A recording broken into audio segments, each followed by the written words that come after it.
اسی طریقے سے جمعہ چھوڑنے کے اوپر سخت وعید ہے کہ جمعے کی نماز کو چھوڑ دینا، اس کے بارے میں آپ صلی اللہ علیہ وسلم نے سخت وعید بتائی ہے۔ صحیح مسلم کی روایت ہے جو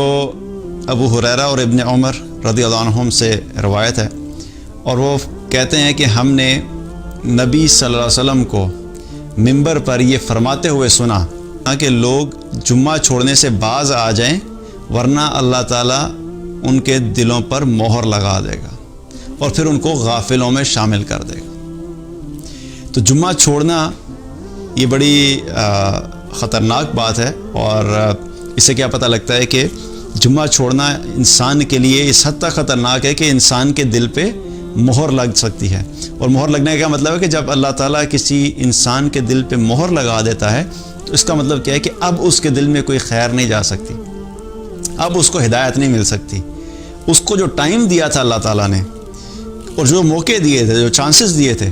کہ وہ کسی طریقے سے اللہ کی ہدایت کی طرف آئے، کسی طریقے سے اللہ کے دین کی طرف آئے، اس میں وہ ان چانسز کو مس کرتا گیا۔ اور انہی مواقع میں سے ایک جمعے کا دن تو ہے۔ ویسے تو ہر روز 5 نمازیں فرض ہیں، لیکن جمعے کے دن کو بھی اس نے چھوڑ دیا، تو اس سے کیا پتہ لگتا ہے کہ اس انسان کے نزدیک اللہ کے دین کی کوئی ویلیو نہیں ہے،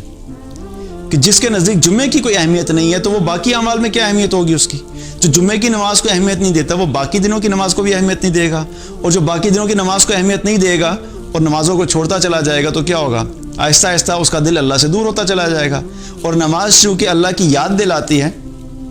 اور اگر نماز چھوڑیں گے تو اللہ کی یاد سے غافل ہوئے، جب اللہ کی یاد سے غافل ہوئے تو اللہ سے غافل ہو گئے، اللہ کے احکامات سے غافل ہو گئے، اللہ کے دین سے غافل ہو گئے، اور جو ہی اس غفلت میں پڑھتے پڑھتے انسان پیچھے چلا جاتا ہے تو الٹیمیٹلی ایک ایسا پوائنٹ آتا ہے جہاں پہ آ کے اللہ تعالیٰ اس کے دل پہ مہر لگا دیتا ہے، اور پھر اس کے لیے کسی قسم کی ہدایت کا کوئی راستہ نہیں ہوتا۔ تو یہ بڑی خطرناک بات ہے کہ ہمیں کیا کرنا ہے کہ باقی 5 نمازوں کا اہتمام تو کرنا ہی کرنا ہے، لیکن جمعے کے دن خاص طور پہ نماز کا اہتمام کرنا ہے۔ اور اکثر آپ دیکھیے کہ جمعے کے وقت آفیسز کے اندر، کالجز کے اندر، یونیورسٹیز کے اندر الحمدللہ اکثریت مسلمانوں کی نماز پڑھنے چلی جاتی ہے، لیکن پھر بھی کچھ نہ کچھ لوگ آپ کو ملیں گے جو نماز جمعے کے دن بھی نماز نہیں پڑھیں گے۔ تو کتنی پریشانی کی بات ہے اور کتنی فکر کی بات ہے، اور ایسے لوگ جو نماز کے لیے نہیں جاتے ان کو یہ سوچنا چاہیے کہ مجھ سے کیا ایسا عمل ہوا ہے کہ اتنی بڑا جو اجر کمانے کا موقع تھا اللہ نے مجھے اس کی بھی توفیق نہیں دی، میں اس سے بھی محروم رہ گیا کہ باقی دنوں میں تو میں نہیں پڑھتا تھا نماز، لیکن جمعے کی نماز بھی میں نے چھوڑ دی۔ تو مجھ سے کیا ایسی غلطی ہو رہی ہے کہ مجھے اللہ تعالیٰ جمعے کے دن بھی اپنے گھر نہیں بلا رہا۔ جو لوگ 5 وقت کی نماز پڑھتے ہیں تو اس کا کیا مطلب ہے کہ اللہ تعالیٰ ان لوگوں کو 5 وقت دن میں اپنے گھر میں بلاتا ہے۔ اس کا مطلب ہے کہ کوئی تو خاص بات ہے ان کے اندر کہ اللہ تعالیٰ 5 وقت اپنے گھر میں بلا رہا ہے۔ لیکن جس کو اللہ تعالیٰ جمعے کے دن بھی اپنے گھر نہیں بلا رہا، جمعے کے دن بھی اپنے گھر آنے کی توفیق نہیں دے رہا، تو آپ سوچیں کہ اس شخص کے لیے کتنی فکر کی بات ہے کہ مجھ سے کیا ایسا عمل ہوا ہے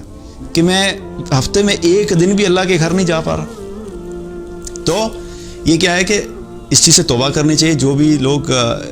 جو ہے نماز چھوڑتے ہیں خاص طور پر جمعے کی، تو توبہ کیجئے اس پہ اور فکر کیجئے، کیونکہ یہ چیز انسان کے لیے غفلت کا سبب بنتی ہے، اور الٹیمیٹلی ایسے لوگوں کے دلوں پہ اللہ تعالیٰ مہر لگا دیتا ہے۔